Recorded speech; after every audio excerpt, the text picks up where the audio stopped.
All right, people, gather round. Let's have a little chat. Let's talk about something we all experience, wanting stuff. You know, those things we see and just have to have. A new phone, a vacation, that fancy coffee. The list goes on and on. It's endless, really. Problem is, we can't always have everything we desire. Our resources are limited. Our bank accounts say no. Our time says no. It's a harsh reality we all face. And that, my friends, is dipping our toes into the basic economic problem. It's a fundamental issue. It's like this. We have unlimited wants, but limited resources. It's a constant balancing act. Think about it. We only have so much money, time, and even stuff on this planet. It's a finite world. Economics is about how we navigate this dilemma, this constant tug of war between what we want and what we can actually have. It's a daily struggle. Stay with me, folks. It's about to get real. We're diving deep into the heart of economics. Economics is basically the study of how people make choices when they can't have everything they want. It's about understanding how we use the things we have, our resources, to satisfy our never-ending desires. Sounds complicated? It doesn't have to be. Imagine a world with only 10 pieces of chocolate cake but 20 people who want a slice. That, my friends, is the basic economic problem in action. We have to figure out who gets cake, how much cake they get, and what they're willing to give up for it. Scarcity is the heart and soul of economics. It means we don't have enough stuff to satisfy everyone's wants and needs. Think clean water, affordable housing, even those limited edition sneakers everyone's going crazy for. Remember that chocolate cake? That's scarcity. 20 people drooling over 10 slices? Scarcity strikes again.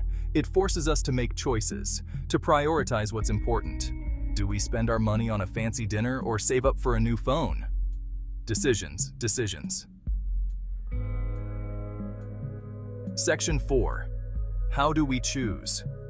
Because of scarcity, we have to make choices. Scarcity means that resources are limited, and we can't have everything we want. Every choice has an opportunity cost, which is a fancy way of saying what you give up to get something else. For example, if you buy one product, you might have to forego another. Let's say you choose to spend your Saturday afternoon at a football game. It's a fun and exciting way to spend your time. The opportunity cost? Maybe you could have been studying for that big exam, preparing yourself for future success, or earning extra cash at your part-time job, which could help you save for something important. Societies face these trade-offs too. Governments and communities must decide how to allocate their limited resources. Should we invest in renewable energy to protect our environment, or build more roads to improve transportation? Should we fund healthcare to ensure everyone is healthy, or education to build a knowledgeable society? These are tough choices, and there's no easy answer. Different people have different priorities and values. It's all about weighing the costs and benefits and deciding what matters most. In the end, the choices we make shape our lives and our world. Section 5. Living with limits. Making choices. The basic economic problem isn't some abstract concept. It's a reality we all face daily.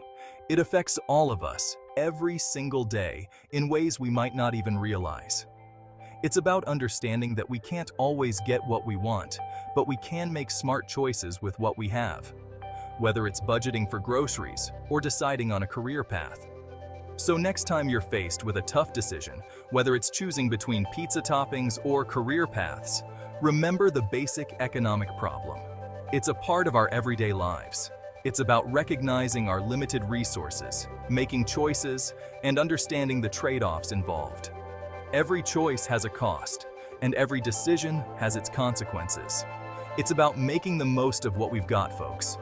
Creativity and resourcefulness can turn limitations into opportunities, and that's the truth, even if it's not always pretty. Embrace the challenge, and make the best choices you can with what you have.